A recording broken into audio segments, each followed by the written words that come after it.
এই হুমন্ত, এই তুই কেন কি শুরু করছু? কিরে ভাই আমি কি শুরু হলাম?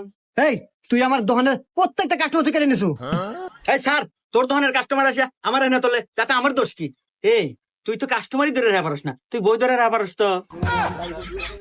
কি তুই বউ নিয়ে কথাগুলো তোর কাছে খবর আছে রে? তোর এই ভাই দাঁড়ান, দোকানদার মারামারি উঠতেছেন, কাহিনী কি আপনার কাছে? আরে ভাই, আমার দোকানের প্রত্যেকটা কাস্টমার ওর দোকান থেকে এমবি কেনে, আমার প্রত্যেকটা কাস্টমার ও কেড়ে নিছে। কি রে ভাই, ব্যাপার কি? আরে ভাই, ব্যাপারের আবার কি আছে কোন তো? কাস্টমার আমার কাছে আসিয়া এমবি মিনিট এগুলা কম দামে পায়, এই জন্য আমার কাছ থেকে নেয়। এই ভাই তাহলে তো ঠিকই আছে, আমি কাস্টমার, যেখানে কম পাবো সেখানেই তো যাবো। সোহনেই যাবো। আরে এই হুমন্দি, আমিও ব্যবসায়িক তুইও ব্যবসায়িক, তুই কে বলে কম দামে এমবি মিনিট দেশ এটা আমাকে বুঝো। ওরে হুমুন্দি, আমার কাছে আছে হিমেল টেলিকম, যেটা পাওয়া যায় লেগা গুগল প্লে স্টোরে। ওখানে যায়া ওই অ্যাপসটি ডাউনলোড দিয়া ওখানে তোর যাবতীয় তথ্য দিয়ে ওখানে একটা অ্যাকাউন্ট খোলা লাগবে। তো যাই হোক বন্ধুরা, আমি অবশ্যই বুঝবার পারছি।